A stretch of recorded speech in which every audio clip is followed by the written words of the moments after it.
Bueno, de nuevo, buenos días para todos en una nueva jornada de webinar. La idea de este espacio es poder seguir compartiendo desde Analytics Data todas estas metodologías de Machine Learning que hoy son utilizadas por las empresas para la toma de decisiones.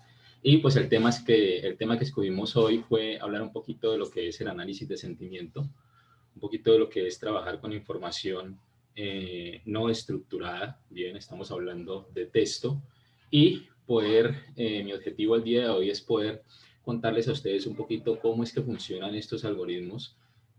Recuerden que los algoritmos no aprenden solos, bien, tenemos que decirles qué hacer y cómo hacerlo. Entonces ese es el objetivo de hoy. Bien, entonces les voy a compartir pantalla para que iniciemos con este webinar.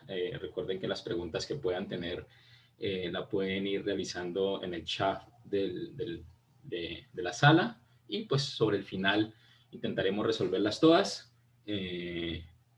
Y pues la que no podamos, pues investigamos y aprendemos todos en conjunto. Bien, entonces les voy a compartir mi pantalla para que demos inicio. Vamos a ir por acá.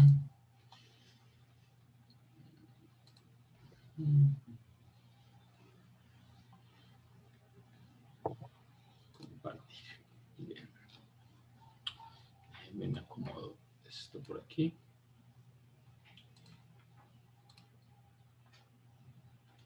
Y listo.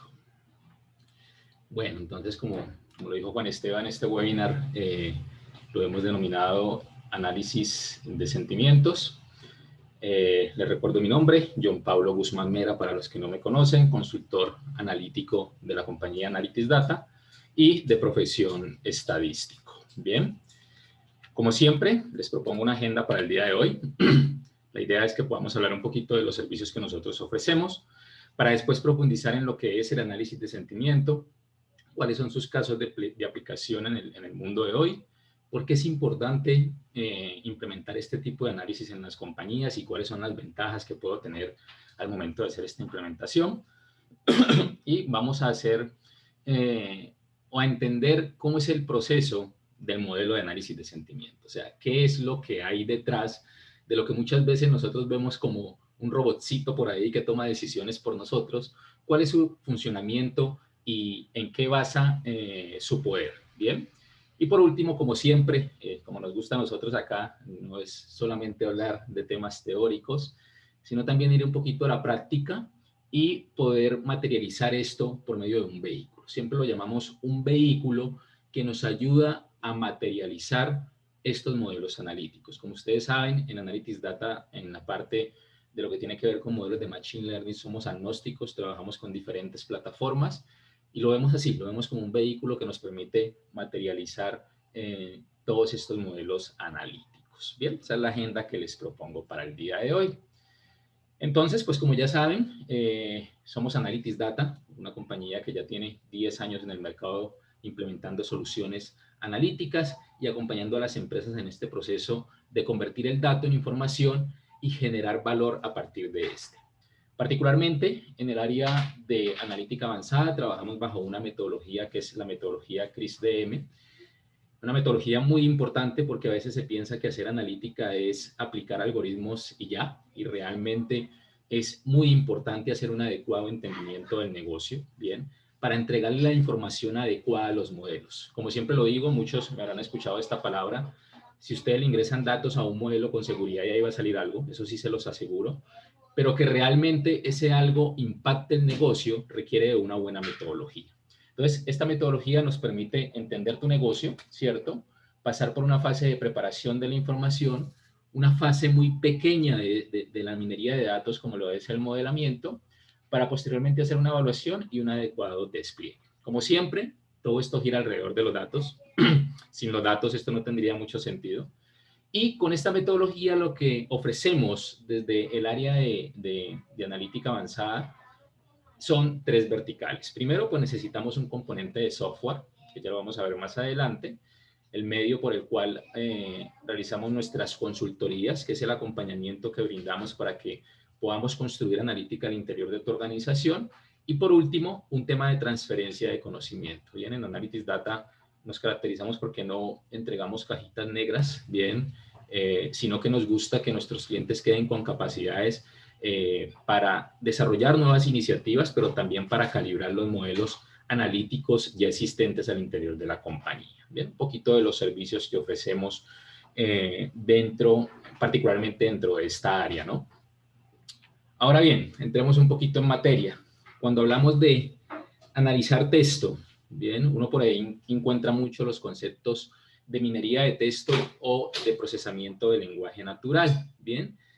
A veces se cree que es lo mismo, bien, y realmente son cosas distintas, pero que se utilizan conjuntamente en el proceso que consiste en analizar data que es no estructurada. Bien, aquí nos vamos a salir un poquito de la típica base de datos con unos registros y unas columnas, ¿no? Aquí va a ser un poco distinto, vamos a tener texto.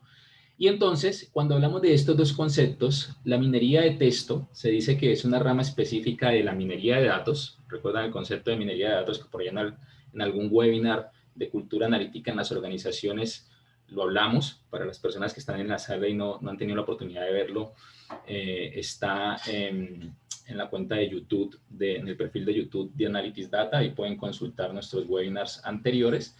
Pero es una rama de lo que es minería de datos y se refiere al proceso de analizar información nueva en los textos. Bien, cuando yo hablo de minería de texto, se responde a preguntas como ¿cuál es la frecuencia de palabras? ¿Cuál es la longitud más larga de texto que yo tengo en mi base de datos? Si hay presencia o ausencia de alguna variable, y se convierte en algo frecuentista, bien, algo descriptivo del texto. Bien, nos apoyamos muchas veces en workflow, en nubes de palabras, en gráficos de correlaciones, que nos ayudan a entender qué es lo que hay al interior de ese texto.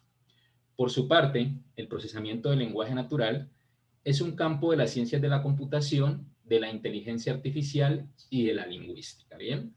Que lo que busca es estudiar lo que hay detrás de estos textos.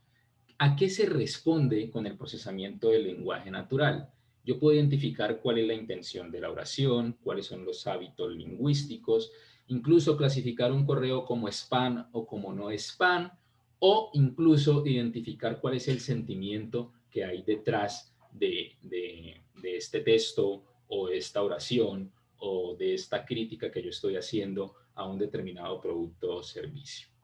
Particularmente, hoy nos vamos a enfocar en esas dos cosas, lo que es la minería de texto, y puntualmente vamos a hablar de cómo construir modelos de análisis de sentimiento. Cuando hablo de casos de aplicación, el más utilizado, y creo que el que utilizamos muchas personas, tiene que ver con las traducciones, ¿bien? Es el más utilizado debido a que, pues, podemos entender en un corto periodo de tiempo un texto escrito en otro idioma, no necesariamente en inglés. Sabemos que hay múltiples idiomas y pues hoy tenemos la facilidad de poder utilizar estos sistemas que nos ayudan a entender esos otros idiomas. Por otra parte, también existen hoy en algunas aplicaciones los resúmenes automáticos, bien, cuya idea es poder reducir la versión de un texto, ¿cierto?, que ha sido creado, y poder extraer el resumen de ese texto. Otro de los casos de aplicación también muy utilizados hoy en día son los chatbots, ¿bien? Son sistemas que son capaces de tener una conversación coherente con una persona acerca de un tema específico, ¿bien? Y por otra parte, el análisis de sentimiento, ¿bien? Que es el que nos vamos a enfocar un poquito hoy. Y básicamente lo que permite es identificar la información subjetiva en textos en cuanto a juicios u opiniones que se puedan tener de un servicio, de un producto, si lo queremos llevar un poquito al negocio. Formalmente, el análisis de sentimiento, bien, también se conoce como minería de opinión, y se refiere al uso del procesamiento del lenguaje natural, análisis de texto y lingüística, ya lo habíamos hablado, para identificar y extraer información subjetiva de los textos que yo pueda tener. El análisis de sentimiento básicamente es una tarea de clasificación, ¿bien? En donde lo que yo busco es clasificar una serie de textos, de oraciones que yo tenga, de párrafos, en función de la connotación que pueda tener esto, tanto positiva como negativa. Bien, ¿cuáles son las ventajas? ¿Para qué ponerme a analizar texto? Bien, una de las primeras ventajas es que ayuda a las empresas a comprender rápidamente las opiniones generales de los clientes, clasificar de forma automática los sentimientos que hay detrás de una reseña, bien, conversaciones en redes sociales que puedan haber sobre un producto o servicio, y lo que nos permite es, lo que yo siempre digo, poder focalizarnos, bien, el recurso humano es limitado, bien, entonces estas herramientas lo que nos permiten es tener un foco, tener acciones rápidas sobre lo que puede ser realmente importante en 10.000, 20.000 textos que yo pueda tener referentes a un producto o servicio. ¿Qué nos permite también? Analizar datos que son no estructurados. En algún momento comentaba que es casi el 90% de los datos del mundo, que es información no estructurada, como lo son correos electrónicos, tickets de soporte, los chats, conversaciones en redes sociales, encuestas, artículos, documentos que yo pueda tener relacionados con mi negocio. Por otra parte, otra de las ventajas es que nos permite proteger la reputación, bien, encontrar rápidamente mensajes negativos y positivos, también encontrar conocimiento de marketing, poder saber qué piensan los clientes sobre mi producto o servicio, y por último, mejorar el servicio al cliente, bien. Ahora, ¿por qué es importante? Bien, ¿para qué nosotros ponernos en esta tarea de analizar texto? Bien, la importancia del análisis de sentimiento en particular radica en tres componentes. Primero, es que nos permite ordenar datos a escala. Bien, imagínense ustedes que tengamos que clasificar manualmente miles de tweets o conversaciones de atención al cliente o encuestas que yo tenga. Bien, entonces pues hay demasiados datos comerciales en las compañías que de golpe hoy se procesan manualmente y que el análisis de sentimiento podría ayudar a las empresas a procesar esas grandes cantidades de datos de forma eficiente y rentable. Por otra parte, el análisis de sentimiento nos permite hacer un análisis en tiempo real, bien, es decir, puede identificar problemas críticos en tiempo real en una compañía. Por ejemplo, si se está intensificando una crisis, no sé, una campaña en redes sociales sobre un producto o servicio, entonces, o un cliente que esté enojado y que esté a punto de abandonar, yo a partir de los modelos de análisis de sentimiento, pues podría ayudar a identificar ese tipo de cosas. Y por último, como vemos ahí a Jim Carrey con su modelo que ya lo tiene un poco calibrado, los criterios, empiezan a ser los criterios un poco más consistentes, ¿bien? Se estima que las personas, cuando clasifican un sentimiento, están de acuerdo entre el 60 y el 65% de las veces, ¿bien? En clasificar un texto en particular. Etiquetar un texto por sentimiento puede llegar a ser muy subjetivo, ¿cierto? Y puede llegar a estar influenciado por las experiencias personales que tenga la persona, por las creencias que tenga la persona o la concepción de lo negativo o positivo que pueda tener. Entonces, aquí estos modelos nos ayudan a tener como esa precisión y esa consistencia en la clasificación de los textos, ¿de acuerdo? Un poquito de por qué el análisis de sentimiento. Ahora les voy a contar un poco cómo funciona, ¿bien? Cómo es que los algoritmos de Machine Learning pueden ayudarnos a clasificar sentimientos, ¿bien? Y no es que el algoritmo tenga la capacidad de leer, de entender, de interiorizar un texto, ¿bien?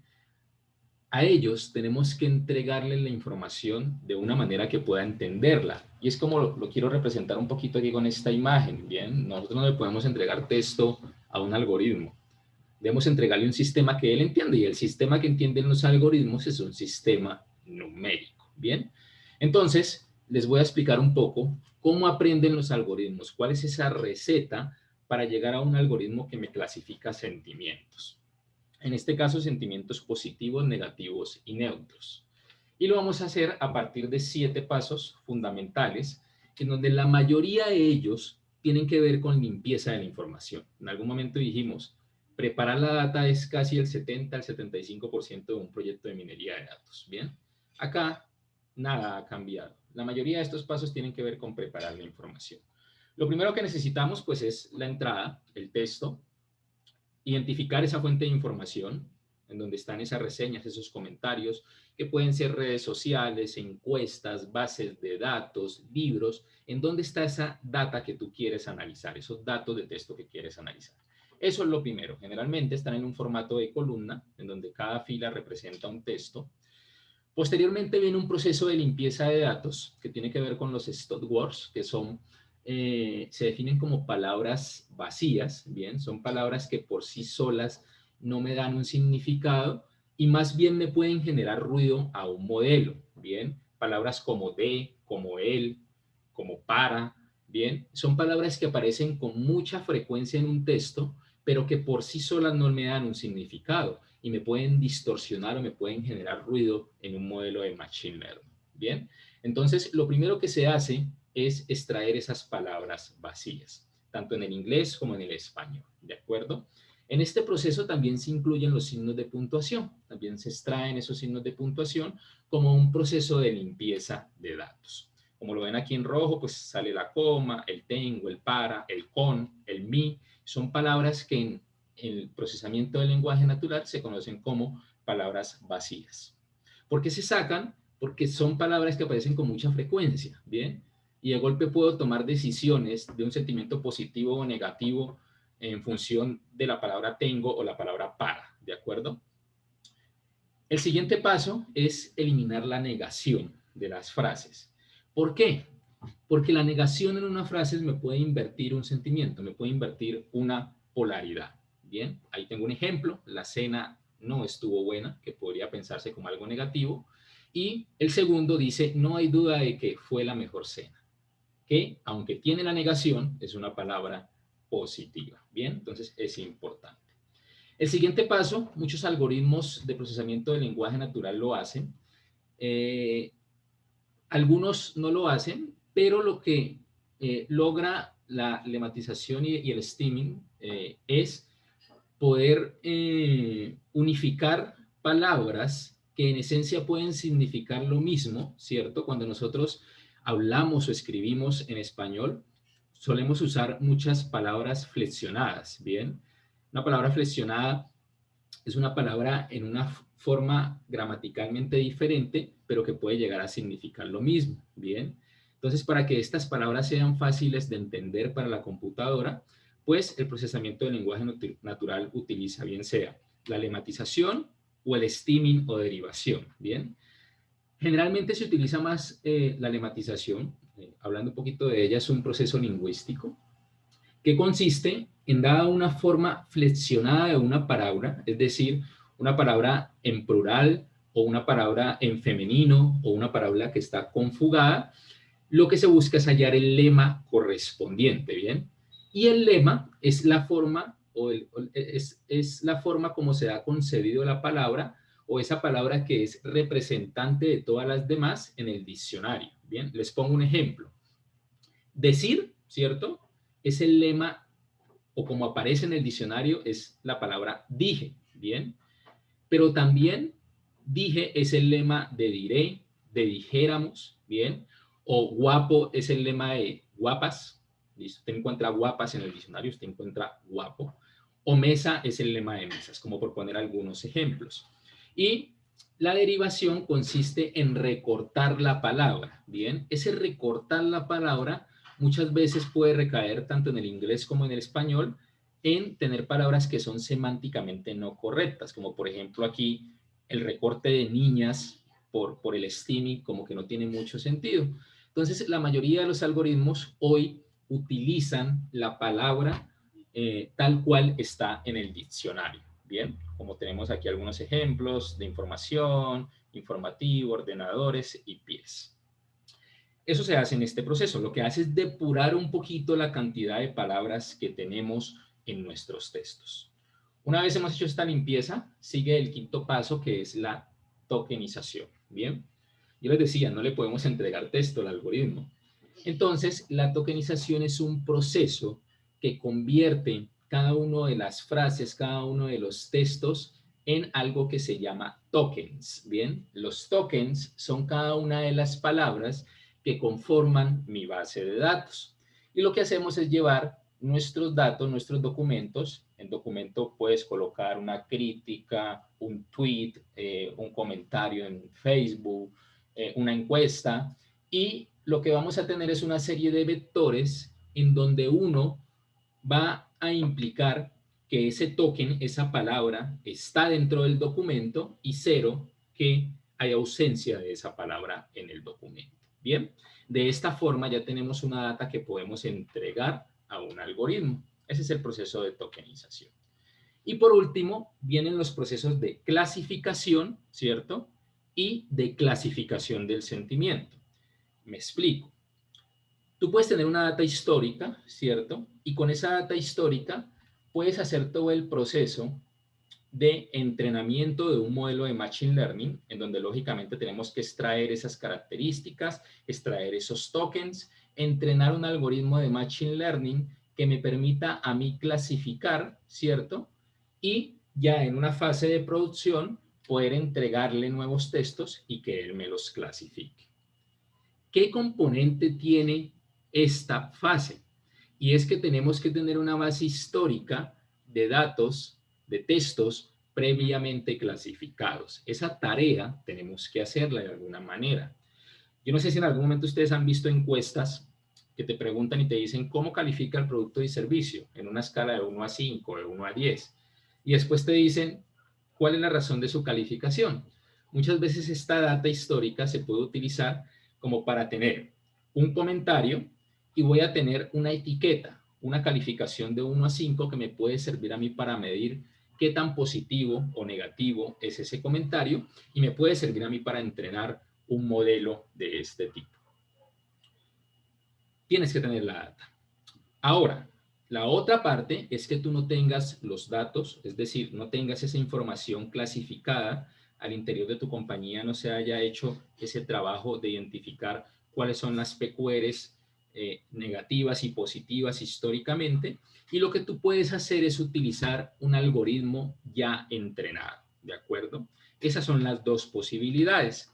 Entonces es lo que vamos a ver hoy. Cómo entrenar un clasificador de texto, ¿cierto? Y por otra parte vamos a ver cómo utilizar modelos ya entrenados. Es decir, alguien ha hecho esa tarea por ti, ¿cierto? Ha tomado una serie de frases, de palabras, y ha creado como esa biblioteca de palabras positivas y negativas que tú puedes utilizar para clasificar tus textos. Es decir, bueno, de este texto, ¿qué tanto de positivo tiene y qué tanto de negativo tiene? Vamos a ver esos dos componentes. Como ustedes saben, la solución que nosotros trabajamos en Analytics Data es un híbrido entre dos herramientas muy importantes en ciencia de datos, como lo son R, software estadístico con una comunidad estadística muy interesante y una solidez metodológica muy buena.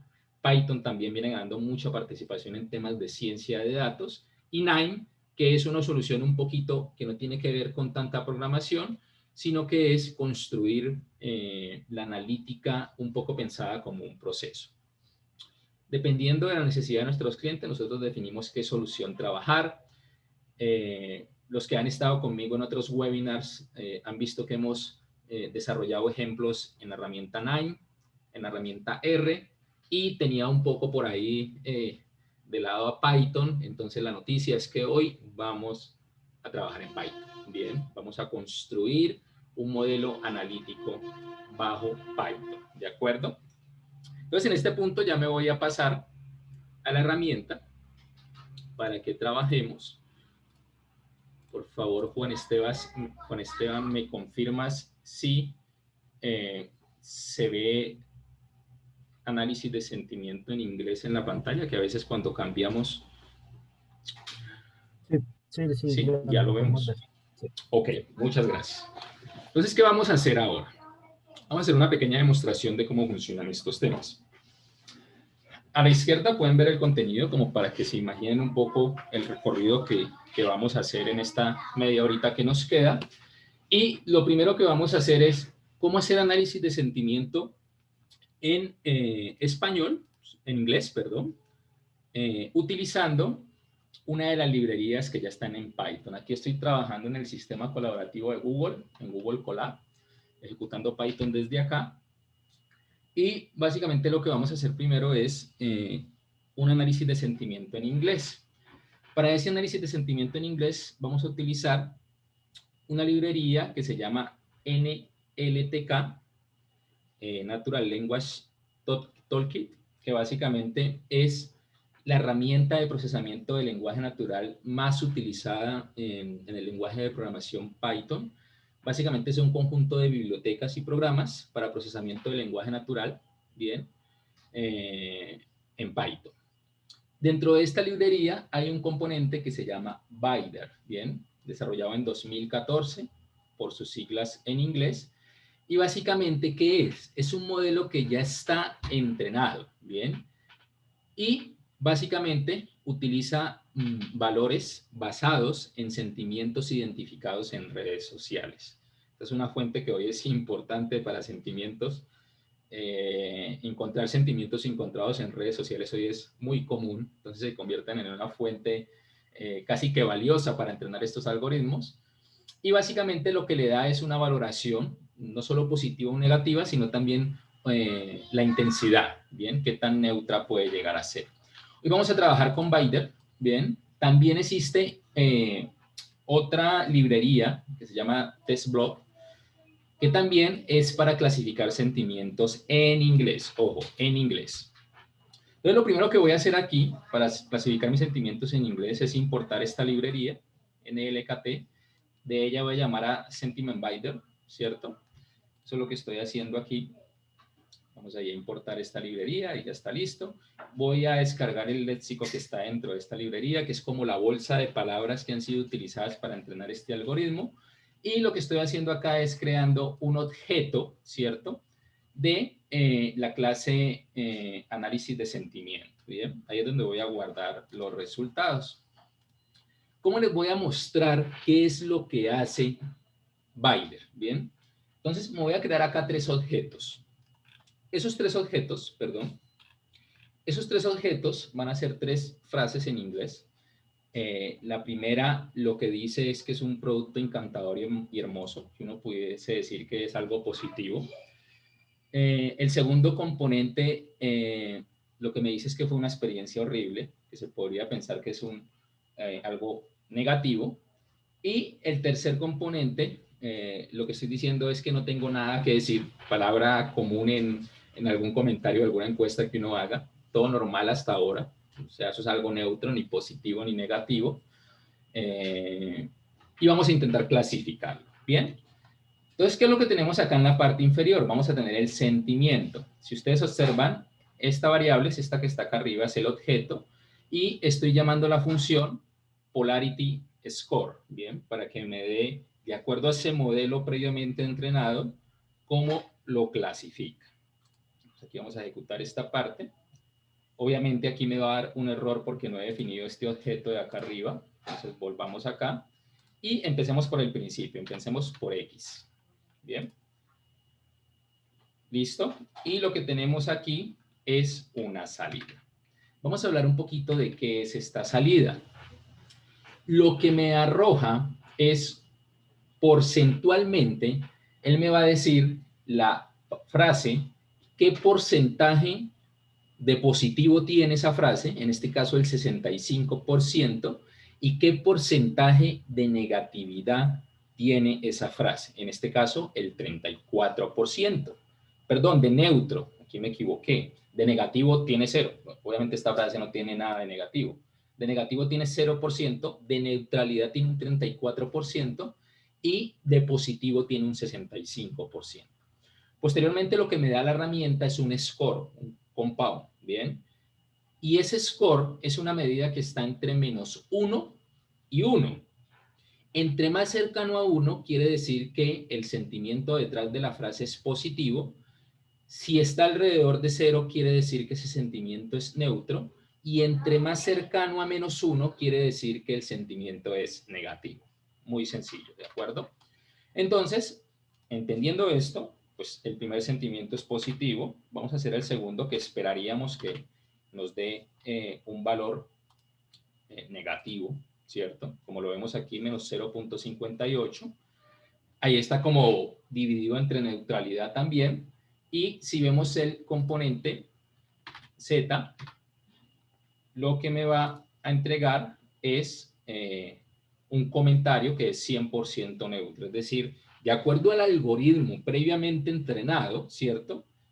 Esta frase tiene 100% de neutralidad, es decir, no encuentra nada negativo en las palabras que lo componen, ¿de acuerdo? Ahora ustedes me dirán, bueno, pero ahí lo estás haciendo para frases puntuales. Y normalmente uno trabaja en un mundo Big Data, trabaja con miles de PQRS, y cómo yo puedo hacer esto de forma masiva. Vamos a hacerlo de forma masiva, ¿ok? Entonces vamos a hacerlo ya no para objetos creados, sino para un conjunto de datos en particular. Voy a importar aquí la librería Pandas, librería importante en ciencia de datos para todo lo que tiene que ver con manipular datos y demás. Y sucede que yo por acá tengo unos daticos, ¿cierto? Tengo unos datos en el Drive, ¿cierto? Por acá tengo unos datos que se llaman sentimientos en inglés. Y pues para manejarlo desde ahí, lo que le estoy diciendo con esta línea es que me permita o le estoy dando acceso a mi Drive. Bien, entonces él aquí lo que me va a decir es, venga, por favor autentíquese, con qué cuenta quiere entrar. Voy a entrar con esta de Deep Learning.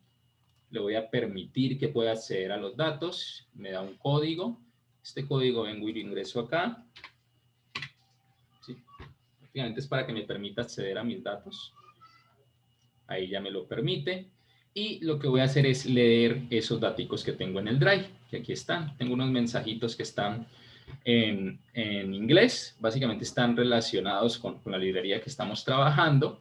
¿Y cuál es el objetivo? Yo cómo puedo clasificar todos estos textos de forma masiva. Bien, entonces aquí tenemos un objeto que es una base de datos, un data frame, y en una sola línea de código vamos a clasificar esos sentimientos. ¿Cómo lo vamos a hacer? Muy sencillo. Observen esto. Tengo datos que están en una variable que se llama df. Lo voy a colocar un poquito más grande para que lo puedan ver. Y voy a crear una variable que se va a llamar sentimiento. ¿Bien? ¿Qué es lo que va a ir a esa variable? Le voy a decir, venga, tome la columna mensaje, ¿cierto? Y por favor aplíquele, ¿cierto? La función apply, muy importante en Python, con un lambda que va a ir recorriendo cada uno de estos valores y por favor aplíquele el objeto. ¿Cuál es el objeto? El que ya creábamos arriba, ¿lo recuerdan? Objeto sentimiento. Y aplíquele esta función, polarity score, y por favor, como vieron, él me arroja un data frame con lo negativo, lo positivo. Le voy a decir, no, agrégueme el score únicamente como una variable. Entonces aquí extraigo el compound o score, como lo llamo yo. Al ejecutar esto, pues obviamente lo que vamos a tener es una salida en donde ya hemos clasificado cada uno de estas frases o de estos sentimientos. ¿Para qué me puede servir esto a mí? De golpe, yo lo que podría hacer es extraer de una base de datos lo que está por debajo de cero, lo que es negativo, ¿cierto? Y tomarlo desde lo más negativo, ¿cierto? Lo que esté más cercano a -1 y empezar a abordar de esta forma y una forma más focalizada. A veces cuando tenemos esas PQRS que analizamos manualmente, ¿cierto? Tenemos un recurso que está analizando constantemente, puede ser una persona, pero que realmente no te puede estar identificando a lo mejor una PQR que te puede generar un problema mayor dentro de la compañía. Bien, entonces nos sirve para focalizar y para filtrar un poco nuestros análisis. Entonces por acá tenemos sentimientos neutros, sentimientos que se pueden catalogar como negativos y por otro lado pues sentimientos que son positivos dentro de esta data. Bien, ¿qué más les voy a mostrar el día de hoy? ¿Cómo podríamos hacer nosotros análisis de sentimiento en español? Bien, en español existe una librería que se llama Análisis de Sentimiento en Español. Bien, por aquí tengo la fuente. Esta librería, les quería mostrar aquí, esta librería fue desarrollada, ¿cierto? Utilizando redes neuronales, es decir, hicieron toda esa tarea que yo ya les mostré de cómo aprende un algoritmo, lo hicieron con 800,000 reseñas de estas páginas que vemos aquí y lo que encontraron fue un modelo que clasifica el sentimiento con una precisión del 88%. ¿Con qué? Con frases palabras en español. Es decir, la bolsa de palabras con las que fue entrenada este algoritmo son palabras en español. Bien. Entonces, lo que voy a hacer aquí es llamar a esta librería, ¿cierto? Ah, bueno, por aquí se me quedó el momento en que la instalé. Y vamos a importar, ¿cierto? De esta librería la función de análisis de sentimiento en español, que es lo que estamos haciendo aquí, y vamos a crear un objeto, vuelve y juega, un objeto de la clase Sentiment Analysis Spanish, ¿bien? De esa clase. Con ese sentimiento, lo que vamos a hacer es crear otros objetos con este objeto que hemos creado y vamos a clasificar esos sentimientos, ¿bien? Entonces aquí creamos el objeto.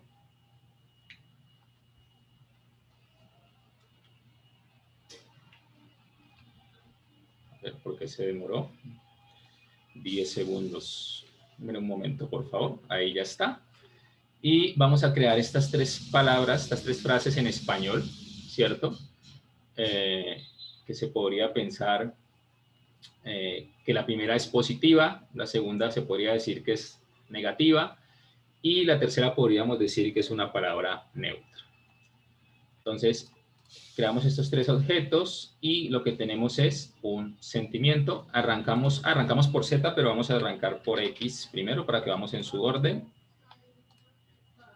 Y aquí cambia un poquito. Este algoritmo no me entrega mucha información. ¿Qué cambia? Lo primero no va entre -1 y 1. Va entre 0 y 1. Entre más cercano a 1 va a ser un sentimiento positivo. Alrededor de 0.5 va a ser un sentimiento neutro. Y entre más cercano a 0 va a ser un sentimiento negativo. Bien. Entonces aquí vemos el primero, un sentimiento de 0.94, muy cercano a 1. Vamos a trabajar con el segundo, que esperaríamos que pues esto fuera casi que 0 en la clasificación, efectivamente, bastante cercano a 0. Y el tercero, ¿cierto? Va a ser un sentimiento que va a ser un sentimiento alrededor de 0.5, ¿de acuerdo? Entonces, esa sería la forma por utilizar dos librerías, existen más, bien, pero son dos librerías en inglés y en español para poder clasificar texto. Primer punto, listo, cubierto. ¿Qué más les quería mostrar hoy? Cómo construir tu propio modelo, cómo lo puedes hacer. Y lo que vamos a hacer es entrenar un modelo de procesamiento de lenguaje natural. Bien, contamos con información histórica que ha sido previamente verificada y clasificada para que nos permita a nosotros entrenar un modelo analítico. Bien, el caso de estudio, tenemos datos extensos sobre clientes, como reseñas de productos, bien, que han dicho sobre un producto o servicio, y lo que se busca es entrenar un modelo de Machine Learning, aquí me falta una N, qué pena con ustedes, que permite identificar de manera oportuna clientes satisfechos o no satisfechos. Aquí tenemos una clasificación, o está satisfecho o no, no tenemos la neutralidad. Lo primero que vamos a hacer es importar unas librerías que vamos a necesitar. Bien, aquí le voy a volver a decir que me deje acceder a unos datos que tengo en el Drive. Y los datos del Drive que vamos a trabajar son unos daticos que se conocen como Amazon Alexa. Bien, recuerden el producto Alexa.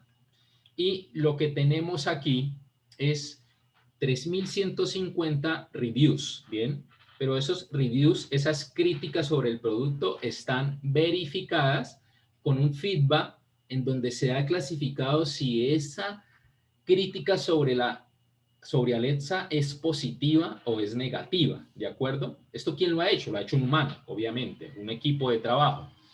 Entonces tenemos 3.150 reviews. Aquí hay un tema de una variable que me dice la clasificación, que creo que va de 1 a 5, ya lo vamos a ver, la fecha en que se hizo el comentario. Hay muchas variaciones del producto, entonces aquí está el tipo de producto de Alexa que es, y entonces está la data sobre la cual vamos a trabajar. Esto es lo que le decía a ustedes, que si quieren entrenar su propio modelo, pues deben contar con una historia, pero una historia verificada, hecho por alguien o por alguna escala de medición. Lo que tenemos en estos datos, ¿qué es? Entonces, vamos a ver, aquí tenemos que no tenemos datos nulos, tenemos unas variables que son enteras, otras que son objetos. Podemos hacer una descripción de esas variables, ¿cierto? En cuanto a la clasificación, el promedio es 4.46. Vemos que la variable feedback, aunque es una cualidad, pues aquí la estamos viendo como cuantitativa. Toma el valor máximo 1, el valor mínimo 0. Y vamos a explorar la data. ¿Qué es explorar la data? Hacer minería de texto. Bien, vamos a entenderla un poquito. Lo que he hecho acá es un histograma, ¿cierto? Del renting. La mayoría de la clasificación que se ha hecho es alrededor de 5. Por acá lo que he hecho es un gráfico de barras del feedback, es decir, de esos 3.150 críticas, la mayoría son positivas, eso es bueno, si fuese al contrario sería catastrófico esto, y tenemos una serie de críticas que son negativas, ¿de acuerdo? Entonces, ¿cómo yo puedo aprender de esto? Este trabajo que ya he hecho, ¿cómo puedo aprender para que me sirva ese modelo para yo poder clasificar próximas críticas que puedan haber sobre este producto o servicio que me permitan a mí focalizarme? Bien, entonces eso es utilizar la data histórica para aprender. Posteriormente, por acá lo que he hecho es un filtro para que ustedes vean un poquito lo que está asociado a comentarios positivos, que son la mayoría, 2.893. Y acá tenemos otro filtrico para ver cuáles son los que están asociados a comentarios negativos, a críticas negativas, que son 257. Ojo, estamos enfrentados a unos datos desbalanceados. Pero menos mal es así, ¿no? Pues lo ideal es que Alexa, como producto, tenga muchos más comentarios positivos que negativos, si no la compañía estuviese en un problema mucho más grande que el analítico, ¿no? Bien, listo. ¿Qué más podemos hacer nosotros? Lo que quiero hacer aquí es empezar a preguntar, bueno, ¿cuáles son las frases que hay detrás de todas estas críticas? Entonces, me he creado una listica de todas las palabras, las voy a unir todas. Bien, aquí está todo unido en un solo objeto. Y cuando él lo une, él me deja unos espacios, entonces le voy a quitar esos espacios con esta función join. Ahí ya me quedan unidas otra vez. Y lo que voy a hacer es el gráfico más conocido en minería de texto, ¿no? El famoso workflow. Bien, entonces importamos esta librería que se llama workflow. Bien, y lo que hago es observar un poquito cuáles son las palabras que están ahí detrás. Obviamente aparece mucho el Alexa por ahí. Y vemos que hay muchas palabras vacías, ¿no? Bien, entonces, dentro de Python, yo puedo, a partir de una librería que se llama Workflow, bien, perdón, StopWords, poder extraer esas palabras vacías de mis textos, bien, como para poder ver cuáles son las que realmente me generan una participación. Entonces, lo que he hecho aquí prácticamente es el mismo gráfico, únicamente que he extraído algunas palabras, bien, y de golpe puede que los stopwords que están ahí no coincidan con lo que mayormente está en mis datos, entonces yo puedo adicionar otras palabras. Yo aquí adicioné, por ejemplo, Amazon. Amazon a mí no me dice si es positivo o negativo, se puede catalogar como algo vacío. Y he agregado otras palabritas allí como para que me las extraiga, me limpie un poquito la data. Eso es lo que estoy haciendo aquí. Entonces, lo que tenemos acá es ya de nuevo la nube de palabras un poco más limpia de esas palabras que son vacías. Vemos que están enamorados del producto. Palabras relacionadas con el uso. Bien, también tenemos por allí. ¿Qué más tenemos? Palabras relacionadas con que es estupendo. Bien. Palabras relacionadas con speaker. ¿Qué más? Bueno, una serie de palabras ahí con el sonido, con el tiempo, con que es bueno, bien, como para explorar un poco la data.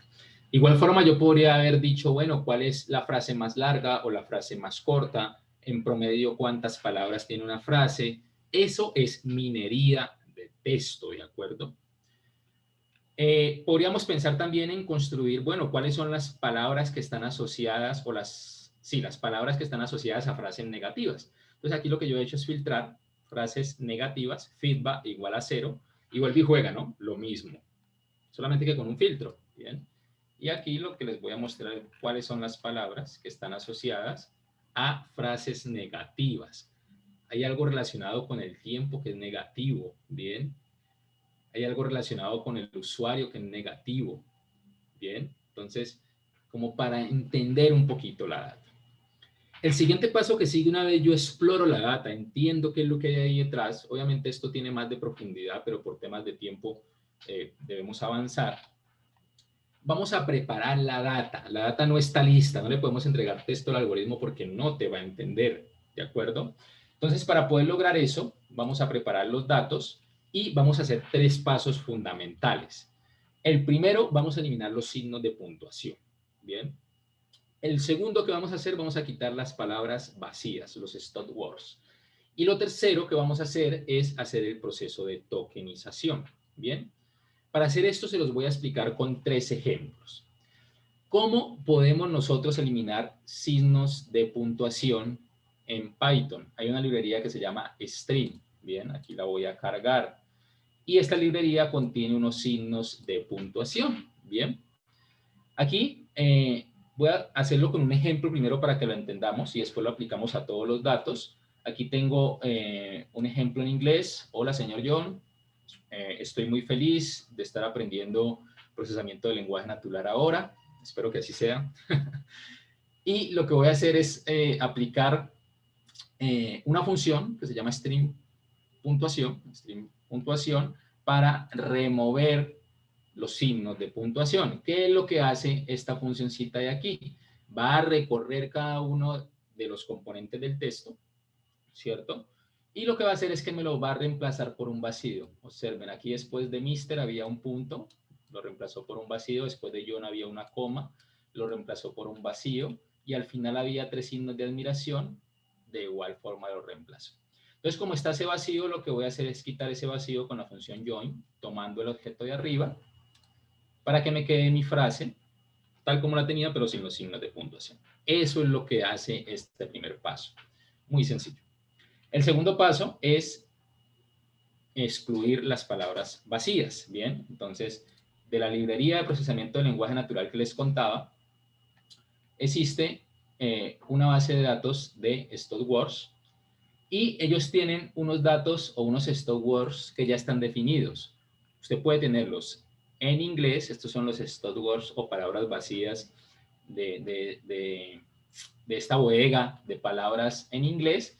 Y si usted está entrenando un modelo en español, pues usted podría, por acá ya lo tengo escrito de una vez, usted podría extraer palabras vacías, ¿cierto?, de sus textos en español. También tienen una biblioteca aquí de palabras que son vacías en español, ¿bien? O sea, que no es una limitante para que puedas entrenar tu algoritmo que se encuentre, pues, en español. Yo, por lo pronto, como tengo mis datos de Alexa en inglés, voy a volver acá. Lo que necesito son estas palabras. Y entonces, lo que hace esta librería es muy sencillo. Voy a tomar estos datos, que ya los traigo sin signos de puntuación, y les voy a aplicar, ¿cierto?, esta funcioncita, remover, ¿cierto?, remover, perdón, los Word, ¿cierto? Y lo que hace es extraer esas palabras vacías. Observen lo que quedó. Bien, de aquí salió, por ejemplo, el I am, ¿sí? El to be también salió de la frase. Y es una desventaja que tienen los modelos de procesamiento de lenguaje natural. Y es que aquí ustedes ya podrían ver que esto ya se sale un poquito de contexto y se vuelve en algo frecuentista, es decir, qué tantas palabras positivas tiene y qué tantas palabras negativas tiene, más allá de lo que se está expresando ahí es la felicidad por aprender este tipo de algoritmos. Bien, los algoritmos no tienen como ese nivel de percepción que tenemos nosotros en cuanto al sentimiento. Le vamos a entregar es un conteo frecuentista, ¿de acuerdo? Y el tercer paso y último es el paso de tokenización, ¿bien? Es decir, no le podemos entregar este texto al algoritmo, debemos entregarle un sistema numérico que él lo pueda entender. En la librería Scikit-Learn existe una función que se llama convectorizer, ¿bien?, que básicamente me permite hacer este proceso. Y lo que yo tengo aquí es una serie de palabras, de frases de ejemplo. Este es el primer documento, este es el segundo documento, el tercero, y este es el tercer documento, algo muy sencillo. Y el cuarto es más bien una pregunta, ¿no? Si este es el primer documento. ¿Qué tiene esto? Pues tiene temas de puntuación, tiene 3 frases distintas. ¿Cómo sería el proceso de tokenización de estas 4 frases? Primero voy a crear un objeto, ¿cierto? Que es extraído de esta función. Y lo que voy a hacer es aplicar una transformación. Esa transformación que me arroja. Lo primero es que me va a crear unas columnas, unas variables, ¿bien? Esas variables se van a componer por las palabras que hay dentro del documento. Es decir, entre estas 4 frases hay 1, 2, 3, 4, 5, 6, 7, 8, 9, 10 palabras entre esas 4 frases, ¿bien? Esos son los nombres. Y me va a imprimir una matriz en donde cada una de esas frases se convirtió en un sistema numérico, en un vector. ¿Ese vector qué quiere decir? Por ejemplo, este es el primer documento. Resulta que esta primera frase no contiene la palabra am, ¿bien? La palabra y. Entonces va a tener un 0, como lo ven ustedes aquí. Pero sí contiene la palabra document, ¿bien? Entonces va a tener un 1. Y así vamos a tener unos y ceros dependiendo si hay presencia o ausencia de la variable. Eso es lo que hace el proceso de tokenización y son datos que yo ya puedo entregar a un modelo. Entonces, entendido esto, vamos a aplicar estas 3 funciones a los datos de Alexa. Pero yo no lo voy a hacer paso por paso, ¿bien? Lo voy a hacer por medio de una función que me va a hacer ese proceso de una vez, es decir, una funcioncita que me haga de una vez la parte de la puntuación, que me elimine los stop words, ¿cierto? Entonces aquí rápidamente lo voy a hacer. Como lo ven, ya no va a ser tan inmediato porque tengo 3150 datos, ¿bien? Creo que ya terminó, sí. Sí, creo que ya terminó. Y lo que vamos a tener aquí es, bueno, terminó porque era la función, ¿no? No estaba haciendo todavía el proceso sobre los datos. Ahí sí se va a demorar un poquito. 9 segunditos se demora. Y observen lo que ha hecho. Pues nos ha hecho una limpieza en donde, si ven la primera palabra, me quitó el my, porque es una palabra vacía. Me quitó los signos de puntuación. Y aquí ya se salió esto de contexto. Bien, ya tenemos es frecuencia de palabras, ¿de acuerdo? Posteriormente, lo que voy a hacer es la tokenización con esta función. Estoy aplicando lo mismo que ya les expliqué arriba. Y se demora también, se va a tomar su tiempo. Bueno, 8 segundos, 9 segundos también, qué bien. Y vamos a tener una serie de variables que se generaron. Esa serie de variables puede contener números, ¿cierto? Puede contener palabras, como ustedes lo ven ahí, internet, palabras. También puede contener emojis, acá al final. Los emojis también en el fondo son un sistema de codificación, ¿bien? Y también se entienden como eso. En Twitter se ven muchos emojis, ¿bien? Que te pueden a ti ayudar a entrenar un modelo de si es un comentario positivo o negativo. Qué difícil encontrar un emoji negativo porque como lo ven, la mayoría eran cosas positivas. Posteriormente lo que vamos a hacer es, obviamente si yo imprimo esto, pues ver una matriz de esa dimensión, aquí no lo vamos a poder ver muy bien. Lo que yo sí puedo saber es qué tamaño tiene esa matriz con esta función shade. Observen, aquí le puse shade. Y esa matriz que tiene 3.150 críticas, 3.150 reviews, pero por otra parte se generaron 5.211 variables. Es decir, después de toda esa limpieza que hicimos, quedaron 5.211 tokens o palabras distintas o emojis o números distintos. Bien, entonces, ¿qué es lo que vamos a hacer? Vamos a convertir esos datos en una matriz, en un data frame, porque ya estaban como una lista. Aquí sí ya tengo la matriz, una matriz súper grande. Y lo que voy a hacer es colocarle la etiqueta. Aquí está la etiqueta, el feedback. Y posteriormente lo que voy a tener es una data ya lista. Aquí está el 80% de tu tiempo preparando los datos. Entonces tengo una data en donde tengo 3.150 reviews con una variable de respuesta que es positivo y es negativo y una serie de variables que van a funcionar como variables explicativas.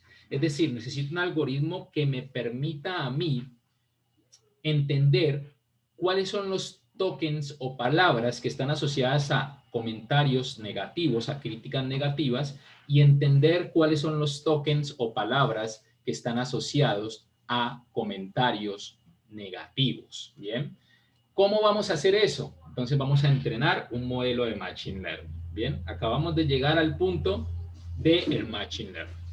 Ya sabemos, por allá en un webinar les comentaba que hay modelos de clasificación, modelos de segmentación, modelos cuasi supervisados.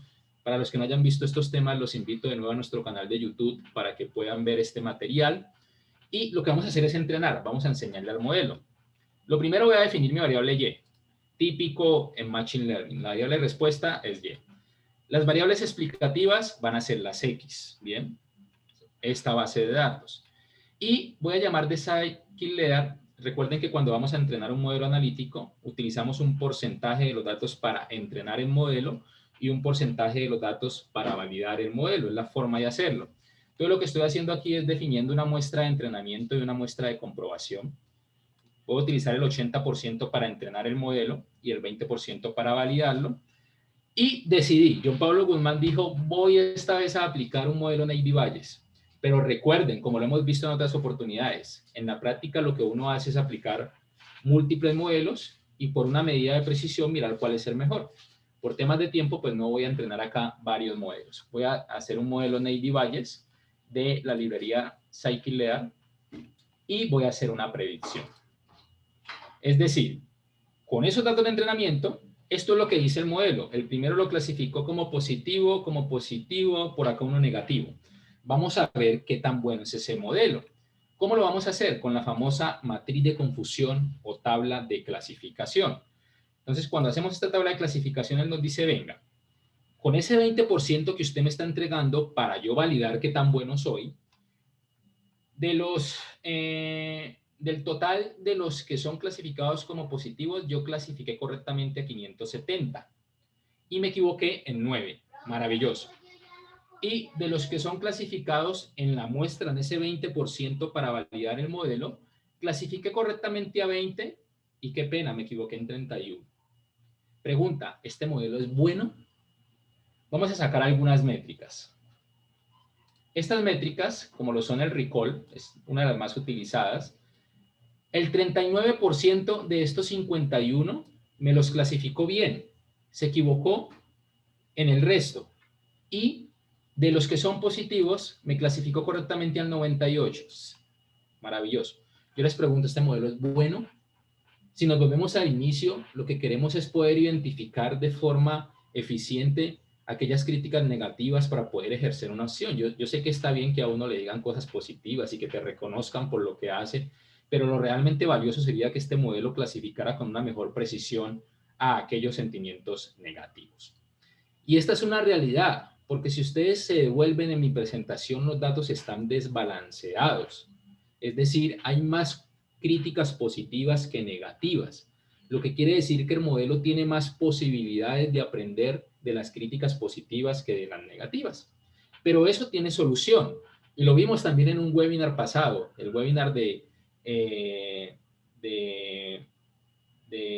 fuga de clientes. Ahí aplico una metodología que se llama la metodología SMOW. Es una metodología de remuestreo que me permite crear réplicas con la metodología de los vecinos más cercanos de la categoría que tiene menos información. Entonces, bueno, vamos a arreglar un poquito este modelo y con esto terminamos. Aquí estoy llamando a SMOW, como lo ven aquí. Bien. Y lo que voy a hacer es tomar los datos de X, ¿cierto? Los datos de Y. Y lo que voy a hacer es un proceso bootstrapping. Voy a crear muestras con la metodología del vecino más cercano de forma controlada, ¿cierto? Y lo que voy a hacer con esta simple función es nivelar mi muestra. Es decir, ya voy a tener igual cantidad de datos de críticas negativas y de críticas positivas. Ojo, él no lo está haciendo sobre el texto, porque ¿cómo yo voy a remuestrear texto? Eso no es posible. Él lo está haciendo sobre la matriz de tokens. Y a partir de esa matriz de tokens va a crear elementos similares, ojo, no es que esté copiando los mismos, esto lo dije en el webinar de fuga de clientes, sino que con la metodología del vecino más cercano, él te va a crear objetos o críticas similares, ¿de acuerdo? Ya como tengo los datos balanceados, lo que voy a hacer aquí es volver a ejecutar el modelo, es lo mismo que ya vimos arriba, y me voy a ir directamente a la matriz de confusión. Y oh sorpresa, pues esto ya tiene un poco más de sentido, ya la diagonal es un poco más azul para ambos lados, y es un modelo que tiene una muy buena capacidad para identificar sentimientos negativos y una muy buena capacidad para identificar sentimientos positivos para una accuracy global del 92%. Cuando nosotros no somos conscientes del desbalanceo de datos, puedo irme por medidas como el accuracy y decir este modelo es muy bueno, un 94%, pues es el promedio entre .39 y .98. Este .39 baja el promedio, pero usted se puede cegar y decir, este modelo es muy bueno, ojo con eso, hay que mirar también el recall, porque tenemos que tener modelos que sean democráticos, que clasifiquen igualmente bien todas las categorías. Y este problema siempre lo vas a tener, la vida real no es balanceada, siempre va a haber un desbalance en los datos. Este es el ejemplo que les quería mostrar, espero pues haber sido claro. Más allá de la codificación, el mensaje que quiero dejar es, toda esta información es pública, lo importante es entender el concepto, entender qué es lo que hay detrás de estos algoritmos que a veces nos los presentan como una cajita negra. Con esto termino, me excuso ahí 5 minutos que me pasé y dejo un espacio pues para las preguntas que se puedan tener. Excelente, John. Muchísimas gracias por este webinar y, y por tu explicación tan concreta. Les recordamos a todos que mis compañeras Alejandra y Estefanía estuvo hablándoles a algunas personas, solicitándole unos datos. Esto es con el fin de enviarles las memorias del evento a todos. Entonces, abrimos espacio para las preguntas, para que las escriban acá en el chat y se las hagamos a John. John, acá hay una pregunta de Elkin que nos dice que si existe alguna librería para textos en fotos. Sí, sí.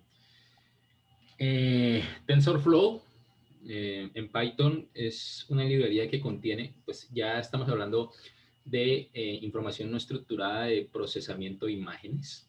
Bien. Dentro de TensorFlow pueden encontrar librerías asociadas a procesamiento de imágenes. Está más enfocado a lo que es Deep Learning, temas que no hemos tocado, que sería un buen tema para un siguiente webinar ya que lo tocan. ¿Cuál es la esencia? Descomponer esa imagen en píxeles y después llevar esa imagen a una matriz, ¿cierto? Para después entrenar un modelo analítico. Pero te recomendaría TensorFlow para procesamiento de imágenes. Excelente, John. Muchas gracias.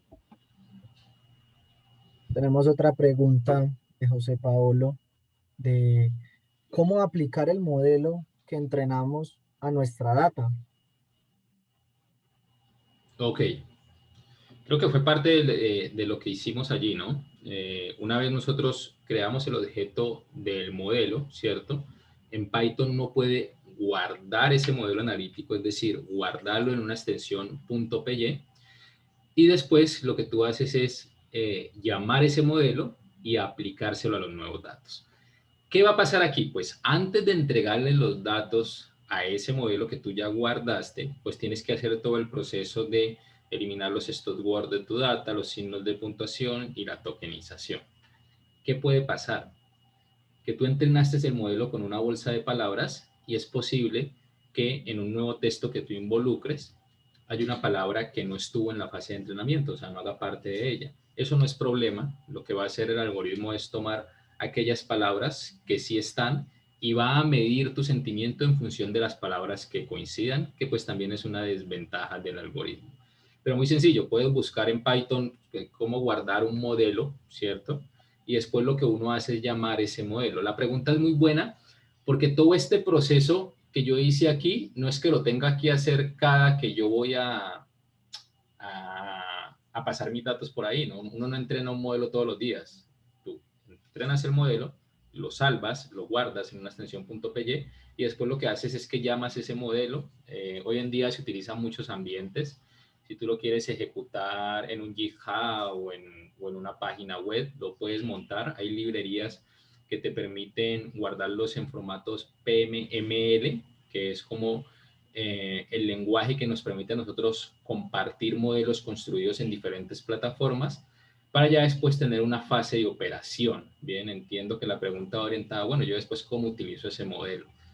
Ese también sería un buen tema, ¿no? Para más adelante poderles mostrar a ustedes esa fase de despliegue, cómo es y cómo es que yo coloco un modelo ya operativo. Excelente, John, muchas gracias. Tenemos otra pregunta de Loer Sánchez, que es, ¿estos procedimientos se pueden ejecutar en lenguaje R? Sí, también puedes hacer procesamiento de lenguaje natural en R, también lo pueden hacer en Nine, bien. Hoy quisimos darle un poquito de participación a Python, que lo teníamos ahí como de lado un poco. Pero sí, lo puedes hacer en R. Existen librerías en R. La verdad, en este momento no recuerdo el nombre de la librería, pero con seguridad que se puede hacer en R también.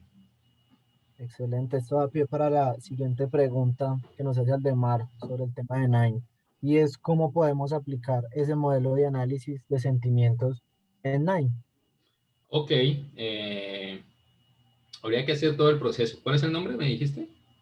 Nine, No, el Aldemar. nombre era Aldemar. Sí, Aldemar. Es posible hacerlo. Si tú lo ves, hay una etapa que tiene que ver con preparación de data. Bien, de golpe en Nine también habrá un nodo para poder extraer los signos de puntuación. También habrá un nodo para poder transformar y llevar las palabras a una matriz. Y de ahí en adelante, una vez ya superamos esa etapa de poder tener la data lista, pues creo que está muy asociado a lo que ya sabemos de Nine, ¿no? Aplicar un modelo de Machine Learning, en este caso de clasificación. He visto en la comunidad de Nine, en los foros, montan modelos ya construidos. También los puedes revisar. Recuerden que yo siempre recomiendo Nine. La comunidad, ahí pueden encontrar material, sentiment análisis y con seguridad vas a encontrar por ahí algunas cosas interesantes ya hechas que te pueden servir para adaptarlas a la necesidad que puedas tener. Excelente, John. Julián, de nuestra compañía, nos pregunta si es recomendable hacer PSA luego de aplicar el Count Vectorizer para disminuir el número de columnas en el entrenamiento de los modelos. Válido. Excelente pregunta. Muy estadística esa pregunta. Sí, hay modelos analíticos que pueden llegar a tener problemas porque en la medida en que yo tenga muchas variables explicativas, esas variables explicativas pueden estar correlacionadas, ¿de acuerdo? Y al estar correlacionadas en modelos puntualmente estadísticos, eso puede generar, se conoce como un ruido, ¿cierto? O una inestabilidad del modelo, ¿bien? Podríamos aplicar componentes principales para encontrar cuáles de esas variables están correlacionadas e ingresarle al modelo analítico esas componentes principales. Pero particularmente los modelos de Machine Learning no sufren de lo que pueden sufrir los modelos estadísticos. Me explico, si yo quisiera resolver este problema con un modelo logístico, que es un modelo estadístico, eh, hermano, yo le meto esas 5012 variables al modelo y se va a perder, o sea, va a tener una instabilidad y no va a ser muy bueno el modelo. A cada uno se apropia de estas metodologías de Machine Learning y se puede dar esa libertad de ingresar esas 5211 variables. De golpe hay variables que no aporten mucho al modelo, pero es algo que con estas metodologías de Machine Learning no le generan inestabilidad porque pues están basadas más que en estimar unos parámetros, están basadas en un entrenamiento, ¿cierto? Y en una validación. Bien. Excelente, John. Didier Uribe nos pregunta que si es posible diseñar una escala de análisis de sentimiento con valores mayores a 2. a una polaridad de dos valores. Es decir, hacer una escala de clasificación de 5 puntos. Si tienes algún ejemplo. No tengo un ejemplo, pero se podría hacer. Bien, me explico. Tú puedes tener una escala de clasificación de 1 a 5. En seguridad muchas compañías la tienen y dicen, bueno, de 1 a 5, ¿cómo califica el servicio? Y lo que tú tienes que entrenar va a ser un modelo no de clasificación binaria, ¿cierto? Sino que va a ser un modelo multinomial, en donde lo que tiene que clasificar son 5 categorías, ¿bien? Entonces, perfectamente se podría entrenar un modelo de más de una categoría o más de 2 categorías. Se podría hacer, pero pues depende de tu data y depende del entendimiento de negocio que tú hagas. Si lo crees necesario, lo puedes hacer. O sea, la escala, como ustedes ven, Baider tenía una escala entre -1 y 1, pero fue porque así la definió el autor. Pero cuando veíamos la librería de análisis de sentimiento en español, él lo hizo entre 0 y 1. Entonces, pues la escala, desde el entendimiento de negocio que tú le quieras dar, lo puedes hacer. Pueden ser 3 clasificaciones, 4 clasificaciones, lo que tú necesites, lo que tú le quieras enseñar al modelo. Excelente, John. Bueno, por ahora yo creo que no hay muchas preguntas. Hay una inquietud acá de Elkin. ¿La grabación no la envían al correo? Sí, señor. Si llenaron los datos y se renombraron y cumplieron a cabalidad todos estos requerimientos para enviarle las memorias, claro que sí, en el transcurso del día estaremos compartiendo sus correos, la grabación de este webinar. John, muchísimas gracias por esta explicación, como siempre fue excelente. Muchas gracias a todos, feliz día, cuídense mucho y les deseamos un feliz resto de semana a todos, que estén muy bien. Gracias, Ok, John. muchas gracias a todos por su asistencia, que esté muy bien.